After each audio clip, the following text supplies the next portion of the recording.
Chapter 20, Tehillim, Psalms of King David.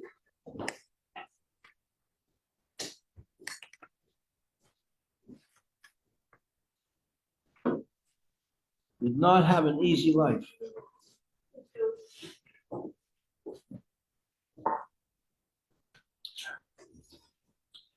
He did not have an easy life. He was rejected by his family from birth.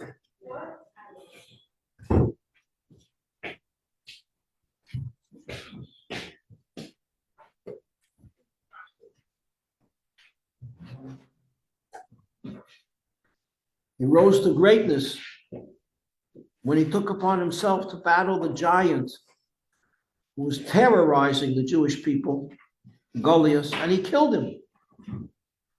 And so he got to marry the daughter of the king, Michal. And then the king became jealous of him.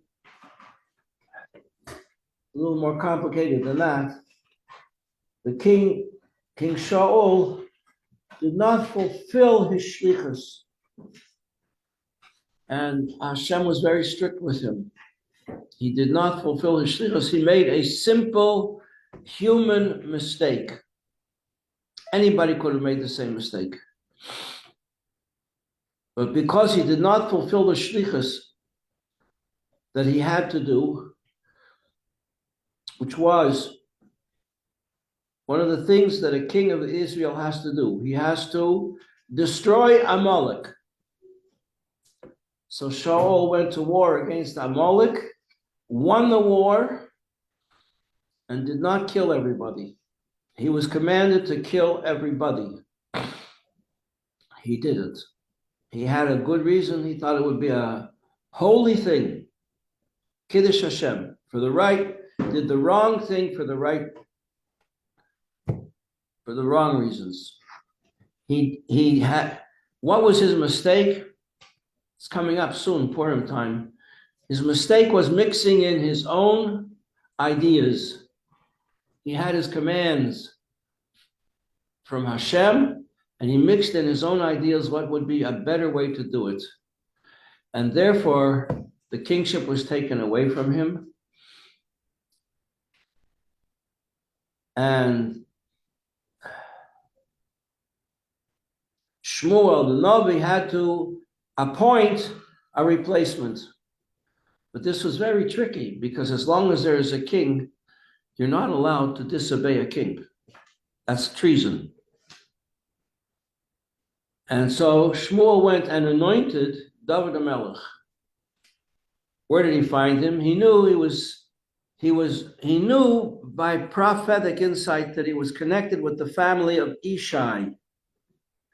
Ishai was a descendant of the royal family of Yehuda. And he went and he had noble sons. And he thought, surely one of them must be the future king. No, Hashem kept telling him, not this one, not this one, not this one. And he goes to Ishai and says, do you have any other sons? And remember, David was rejected. Yeah, I have a kid. He's out in the field with the sheep. Shmuel goes to see him and recognizes that he is the future king of the Jewish people till the end of all time, and anoints him. So now he is the king, and Shaul is ruling as the king. And Shaul recognizes, A, that he no longer has the inspiration that he had, because it was taken away from him. And David HaMelech, since he killed Goliath is extremely popular.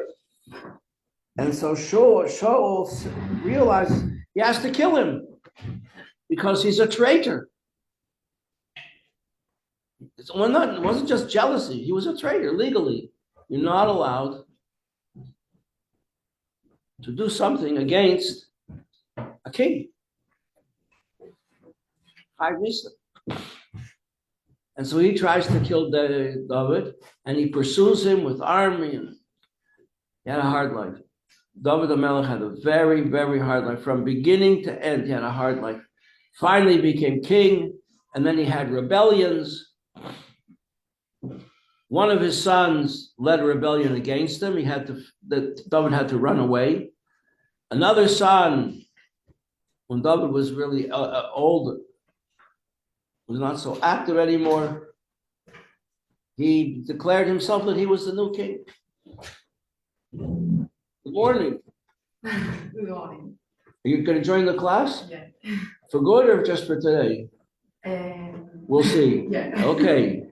What's your name? Shira. Shira? Yeah. Are you Israeli? Yeah. Okay. From where in Israel? Tel Aviv. Tel Aviv? Yeah. Ir HaKodesh. Yeah, much. Absolutely. Good morning, Rebbetzin Simcha. Hi there. Hi. Anybody else here from Israel? Raise your hand. You're not? No. Where are you from? Argentina. Where? Argentina. Argentina. Oh. I saw a film, an amazing, amazing film about Argentina, Motzi Shabbos, with my wife. We saw this on Israeli television about how the secret agents of Israel found and captured Adolf Eichmann, Yimach Shemai V'Zichrei, who was the master architect of the Holocaust. It's an amazing film. Amazing, amazing.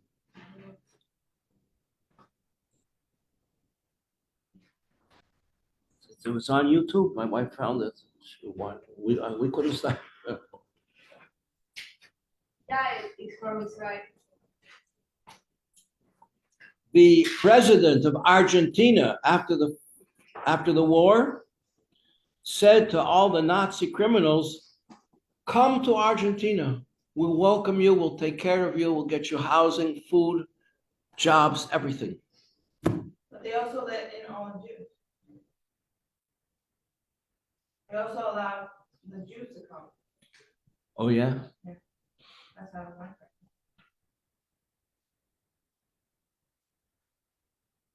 All right, chapter 20.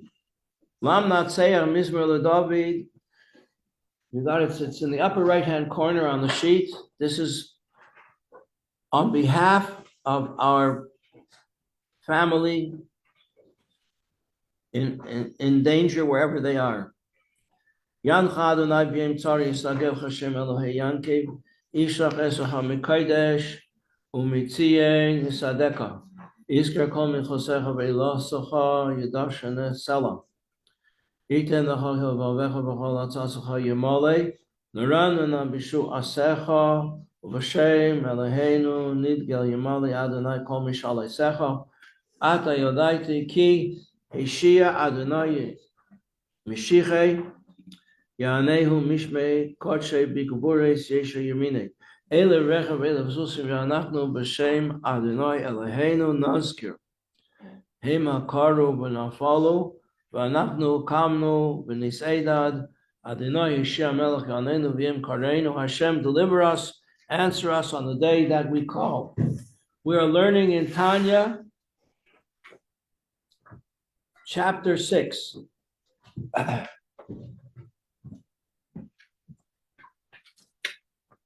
Fundamental principle of creation, that everything in the world has a counterpart, an opposite counterpart.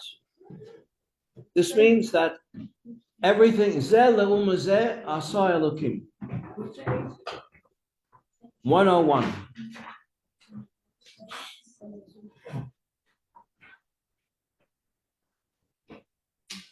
Which means that there's a struggle always going on between light and darkness, between positive and negative,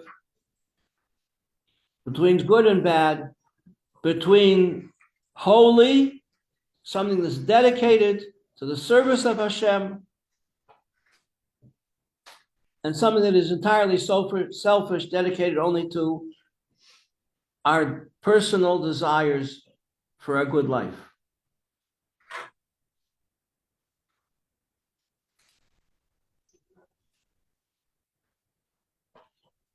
So we see on page 101, it's the same way the godly soul has 10 aspects to it, which are Chabad, which is intellect, and Midos, which is the 7 Midas, like the 7 days of creation. What do Midas have to do with the 7 days of creation? The answer is that when Hashem created these Midas in himself, now a Midah means a measure, like a tape measure. He created these measures, and when he would focus his attention on a particular measure, a certain kind of creation would take place. For instance, the first of the measures is kindness. Now, these measures are the source of our feelings. So the source of all our feelings and the source of all our activities, all the things that we do, is the feeling of love. I love this, I want to do it. I want to do it because I have a feeling for it. Okay, so when Hashem focuses on this quality of love, that is to say, like his intellect, Hashem's mind thinks of this quality, what happens? The Torah tells us. Hashem says, Yehi or, v'yehi or, light is created. It's not the first thing that's created, but it's the first thing the Torah tells us about.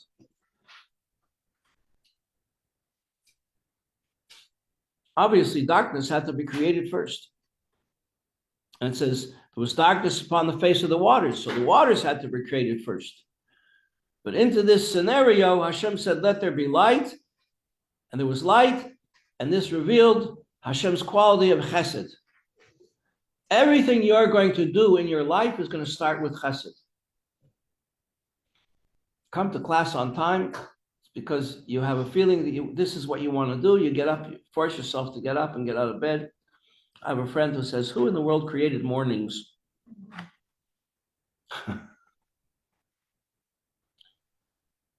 Then the second quality, the second midah, is the opposite. Zeh li'uma zeh. One thing opposite the other. What's the opposite of love? Is restriction, limitation.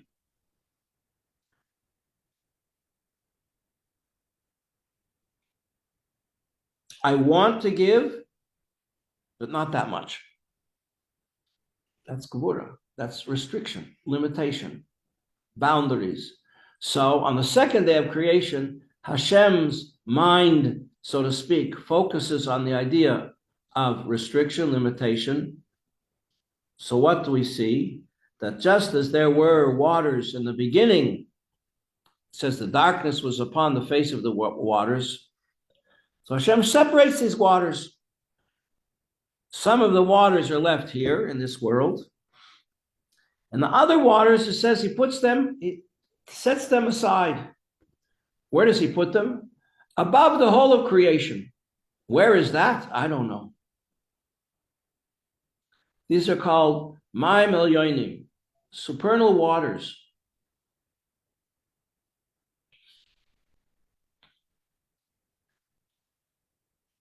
And the creation was not finished on that day. It doesn't say on that day, which is Monday, like today, that it was good.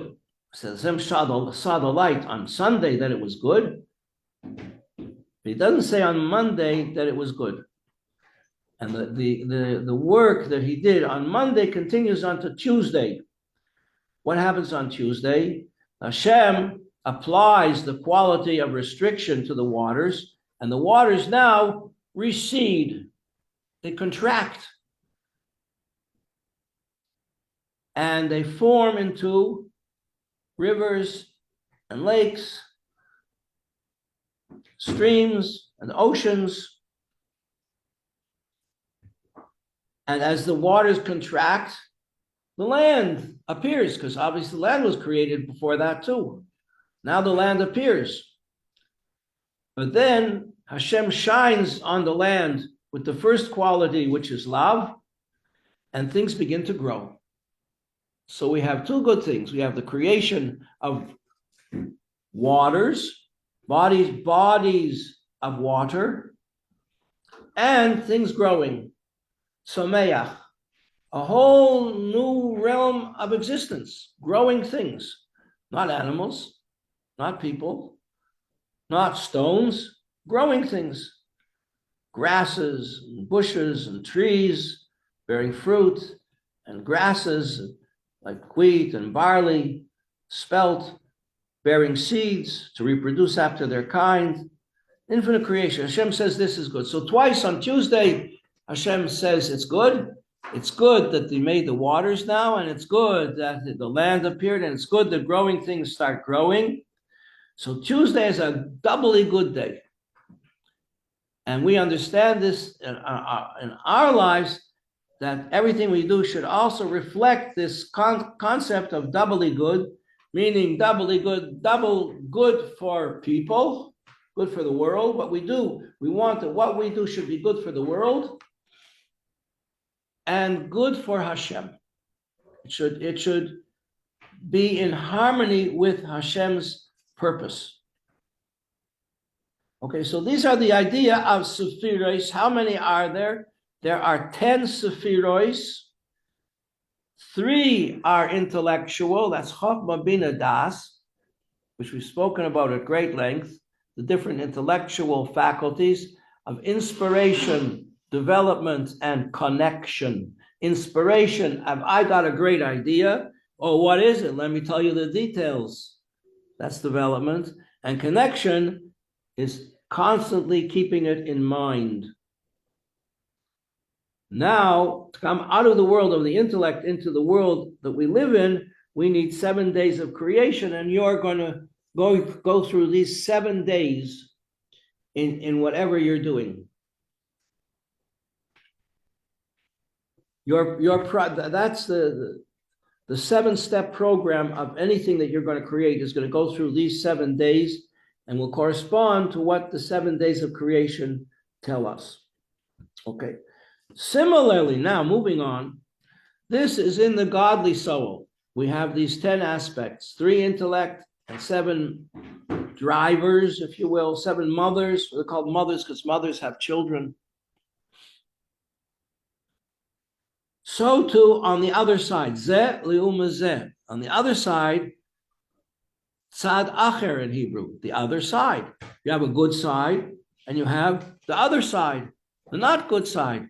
You have a side that's devoted to doing good, the way Hashem wants, and you have a side that's devoted to your appetite, to your ego. Okay, that's called the other side, sitra achra. The word sitra is the root in Aramaic for the English word side. And achra is the root of the word for acharayim, which means the back side. So we have not only a godly soul, we have learned in chapter 1 that we have in chapter 2, we have a godly soul, and it is the opposite, the counterpart of the selfish human soul. Where does it come from? The selfish soul, the godly soul is part of God. We learned that chapter 2, first line, chapter 2. Hanefesh Hashenis b'Yisrael, the second soul in a Jewish person, is a chelik, it's a part, Elokah of God, Mimal, on high, Mamish means down here, connected to us. So it spans 2 opposites. It's the highest holiness, and it's connected with the lowest level of human life, Jewish life. And then you have the opposite image of this, which is the animal human soul. So the godly soul is part of God. What's the human soul? The human soul is rooted in the ego, and the ego is connected with the other side. It's interested in survival. It's interested in pleasure. And all the things that give you pleasure. Where is it found? Bottom of page 101. Hamulul Beshet, Bedam Ha'adam, in the blood. Wherever your blood is, that's where your animal soul is. So your animal soul really is you. It's not that you are you and you happen to have an animal soul which mixes in and makes a little trouble sometimes. It's you all the time. Your godly soul is also you all the time. And they are two wrestlers in the ring together, and they are struggling all the time. Because the godly soul wants to be godly. It wants to be on Hashem's team. And the animal soul says, I was there first. Can't get rid of me. I'm not a pushover. And this is the struggle of our life. Now, this is all review. Page 102 at the top. These 10 aspects in the godly soul are called spherois, which is the root of the word sphere. You know, Hashem, who created the wheel? Who invented the wheel?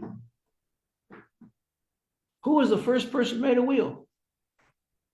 Hashem made the whole universe with spheres. He gave the man the thought of creating it. You know who that man was? I don't know. Telephone. That was a telephone. Yeah. Well, you see, he needed to carry something, so he had a wagon, but he couldn't schlep the wagon. It was too heavy. Somehow he thought of making a wheel. What made him think of a wheel? I don't know. I wasn't there. But the Hashem's part. What? He created the idea in his head. Hashem did. Hashem did. I guess so. Because I guess so. Everything Hashem I'm creates. saying, but you can't see Hashem, so it was a thought and he created it, but not as it was a thought. I think that's correct. The source was Hashem. Yeah, that's the way it works. Yeah. That's the way things work. Okay, so now these spheroids, these spheres, I mean, all the constellations, everything moving in their orbits, right? Everything is like that. They are called spherois kadoshos. In the godly soul, they are holy. In the animal soul, they are impure. Just as on the one side we have 10 holy spheres in the godly soul, on the other side we have 10 impure, disgusting spheres, egotistical, selfish spheres. And from one we can learn about the other. Like we did the last week, we did this exercise of Reb Zusha and Nepal, who was a friend of the Alter Rebbe, a colleague, a student of the Maggid, used to learn 7 ways to serve Hashem. Like there's 7 drivers.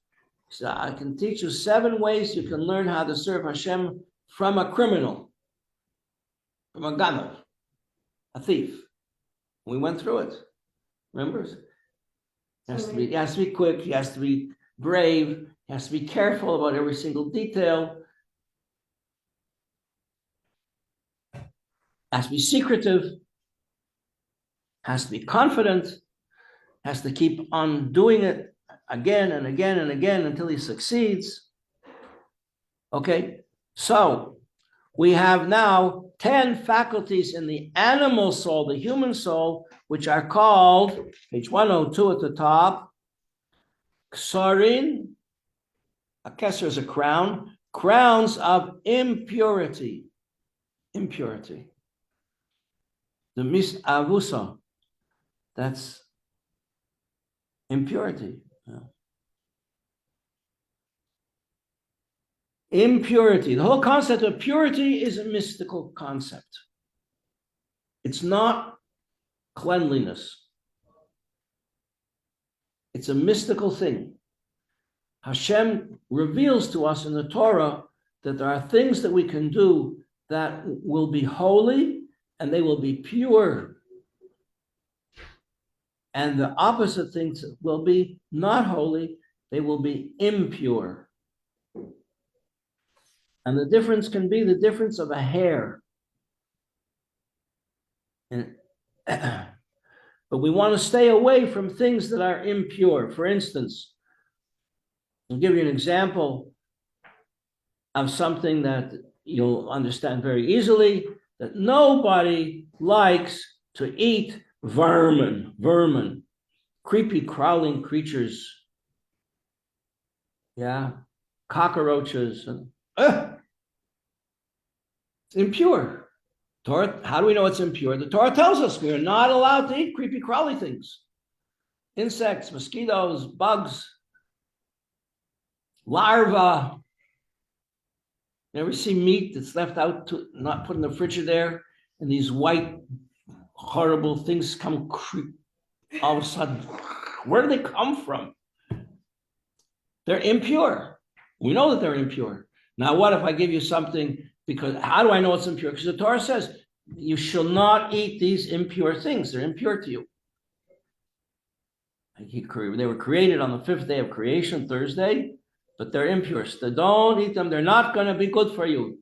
You could get sick from them, and spiritually, you'll get sick from them.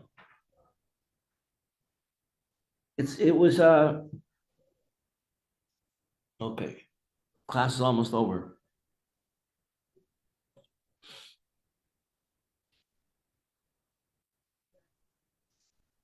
Just to give you an example, something the world likes very much. People love this, but the Torah tells it's impure.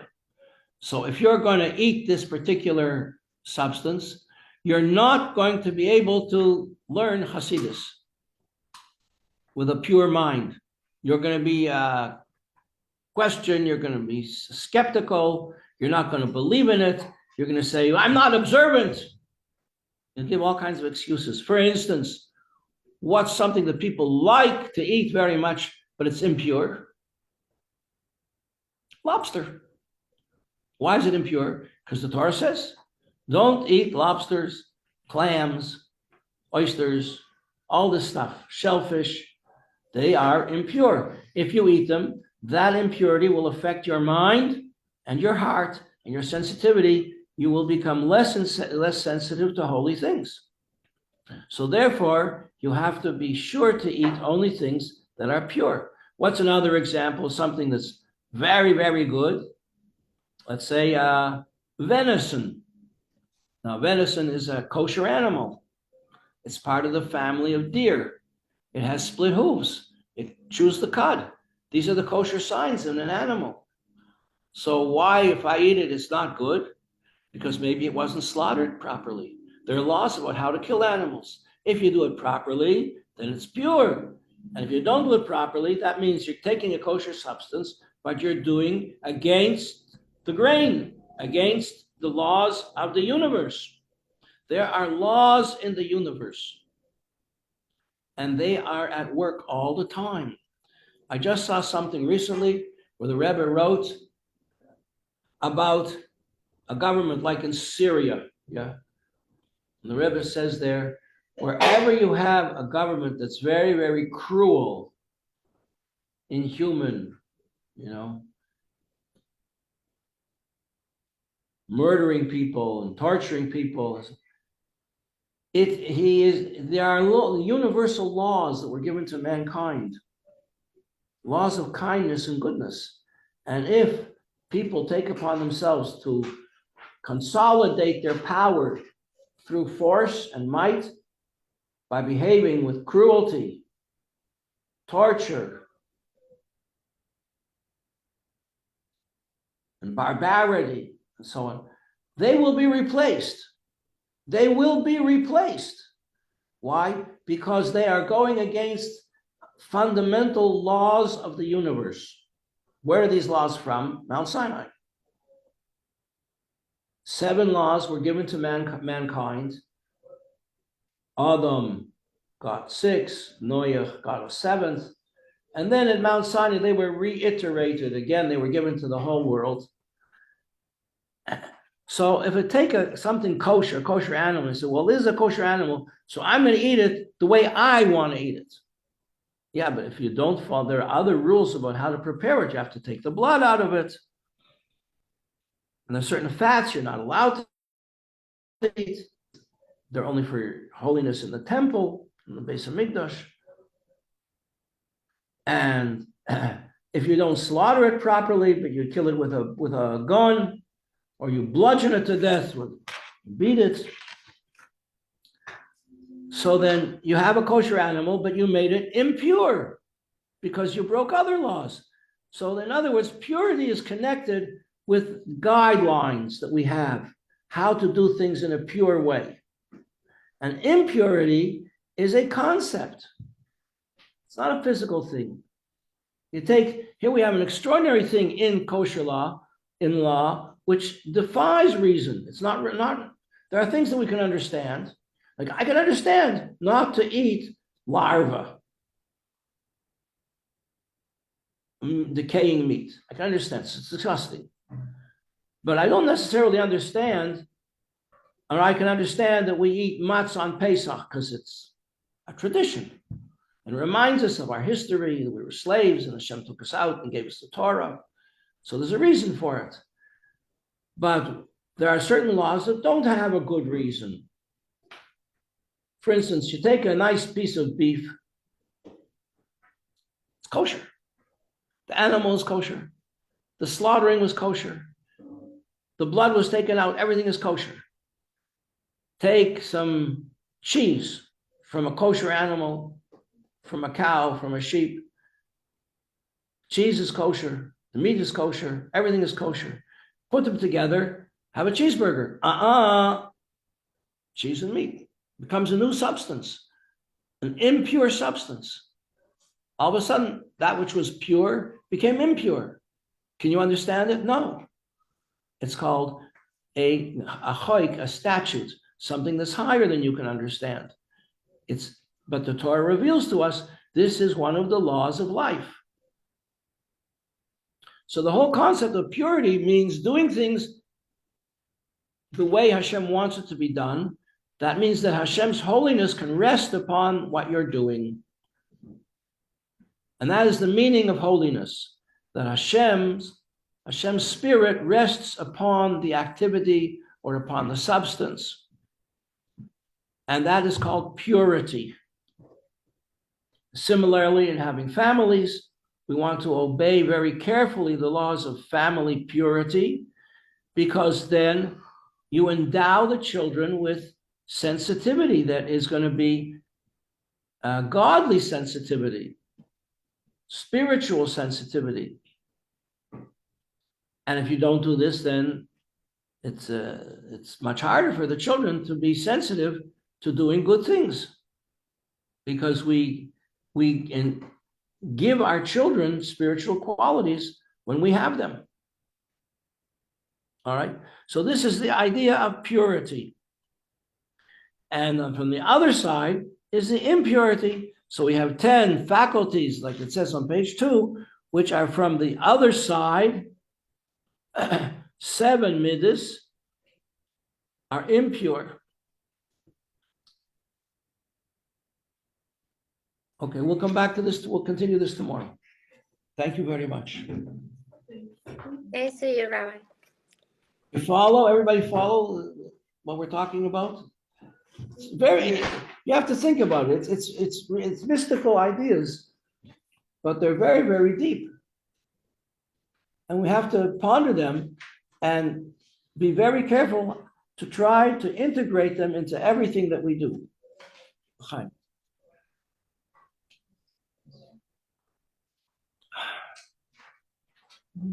Here, say hello, girls. This is your classmate. And Andrea. Hello, girls.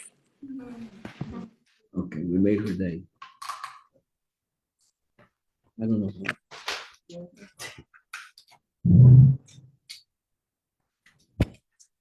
Thank you. Blessing, we have to say, remember to say, after we eat, before we get up, we have to remember to say a blessing. to thank God.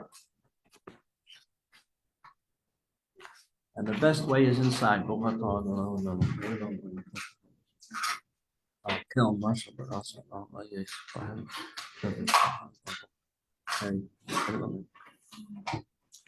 What is your name again? Remind me. Shira. Okay, welcome. I hope you enjoy the class.